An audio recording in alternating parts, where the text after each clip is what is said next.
how you can get more traffic to your website. So I'm sure by now you've already found that there are many ways to get traffic to your website. There's so many different things that you can do. But in this video, I'm just going to go over a few that I would recommend for a business just getting started. Of course, I don't have all of the context on your specific business. So some channels might be more applicable for certain types of businesses than others. But this will just be a quick overview for the things that you could try and how difficult they are or not. So one option that is my personal favorite is paid advertising. Now, of course, there is the fact that you have to pay for it, but it is, in a sense, guaranteed that you are getting traffic. So it is a trade-off of certainty versus payment. Two of the best places that will cover the most ground when you're first getting started would be Meta and Google. Now, inside of Meta, there are Facebook, Instagram, and WhatsApp, and also Facebook Messenger if you count that separately from Facebook. And inside of Google, you have Google and YouTube. When you're picking between these places, you should really think about what's most likely to be good for your brand's look. But keep in mind, your customers are on all of these platforms.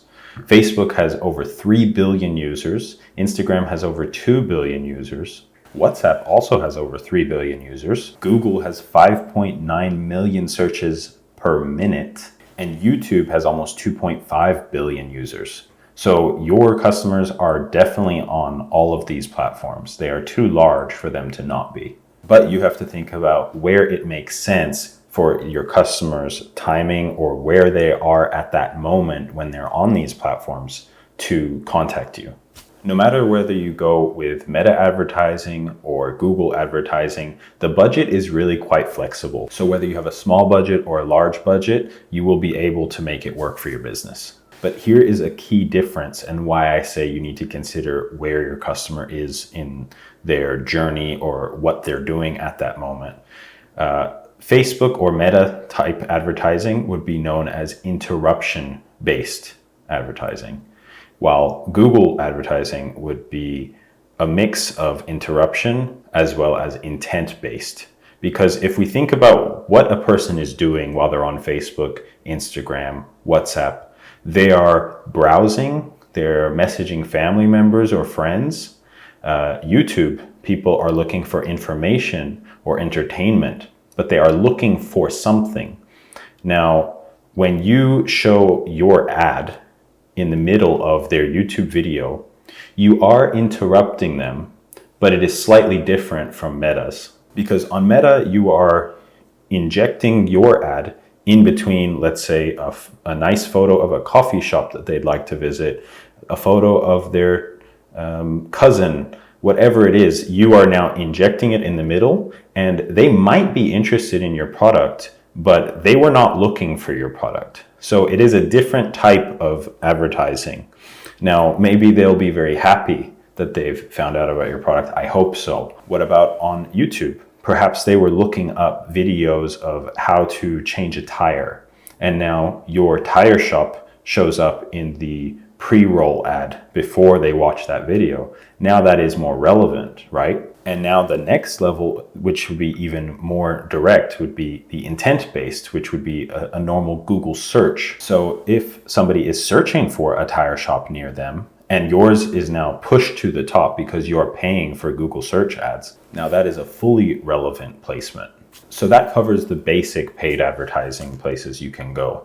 Next, we can talk about SEO. So SEO is just an acronym for search engine optimization. Now, this seems very technical, but in reality, it just means that there are pages on your website.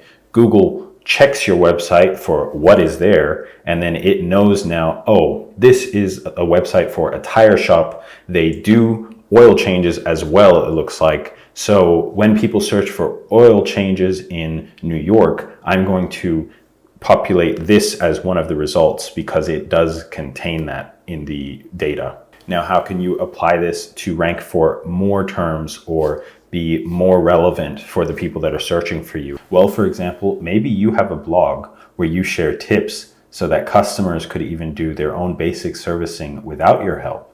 that's going to cause you to get much more traffic than other tire shops. And now because of that, Google's going to look at you much higher than everyone else. Another way that you can be seen as more relevant is by your website links being shared. For example, if you had that article on how to maintain your tires for twice as long, and now people are sharing that with their friends or family, then that is going to continue to increase your domain's ranking for those related terms. That's why things like news sites that are so heavily shared will rank highly for just about anything. So just to make sure it's clear, how is SEO going to make sure that your website gets more traffic? Well, the first result, the second result, the third result, they're the ones for pretty much every search that get almost all of the traffic, and the majority of even that all goes to the first. So basically the winner takes all, like usual, and the lower down you are on the list, the less traffic you'll get. So your goal should always be to be as high as you can for the given search result. The more popular a search term is, generally the harder it is to rank for. So one thing that you can do, and this is a strategy that always works,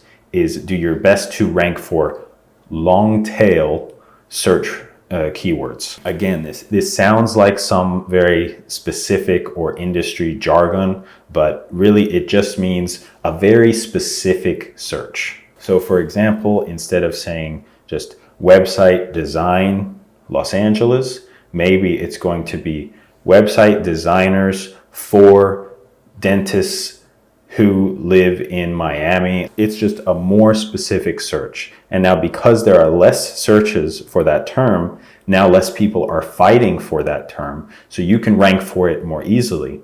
And then you might say back to me, Zach, but like you just said, less people are searching for that term.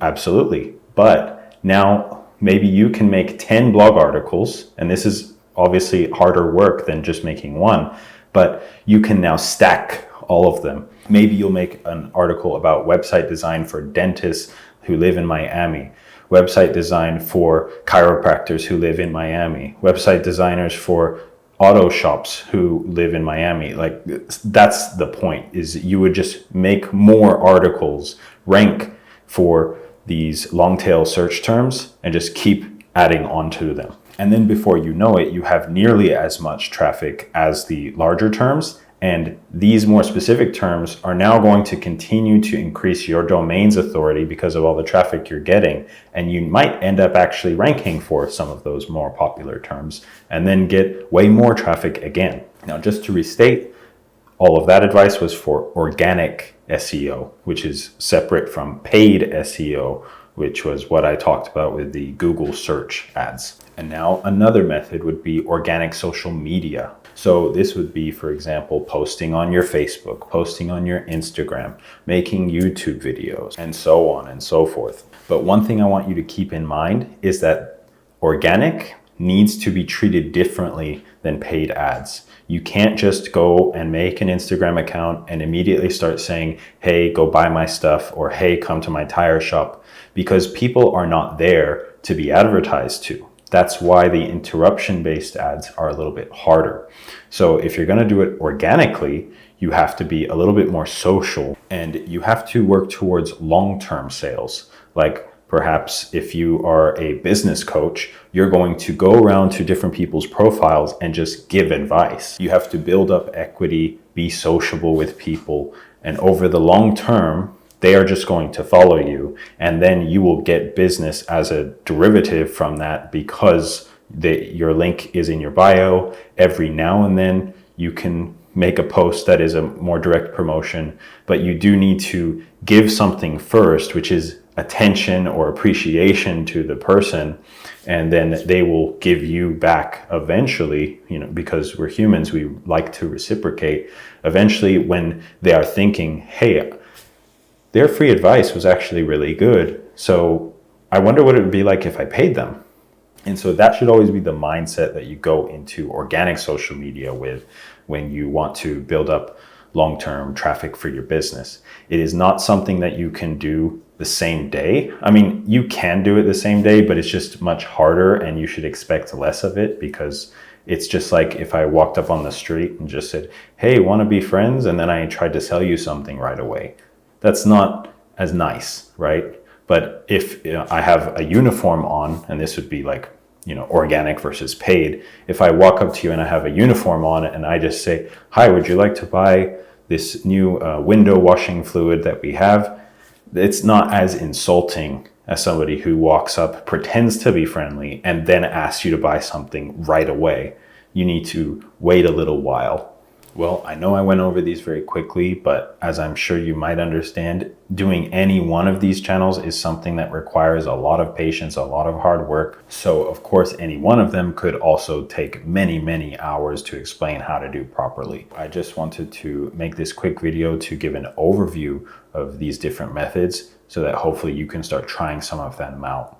But one more thing that I would recommend would just be to pick one, try to make it work, and don't try to do too many too quickly, because then you're just going to do all of them badly. Once you get one down and really nail it and are getting consistent customers from it, then maybe if you do have the team in place that allows you to now do more work, maybe then you can move on to adding an additional channel. But keep in mind you can make a lot of money with just any one of these channels working. Well, thank you for your time. I hope that helped. Feel free to subscribe if you'd like more information like this.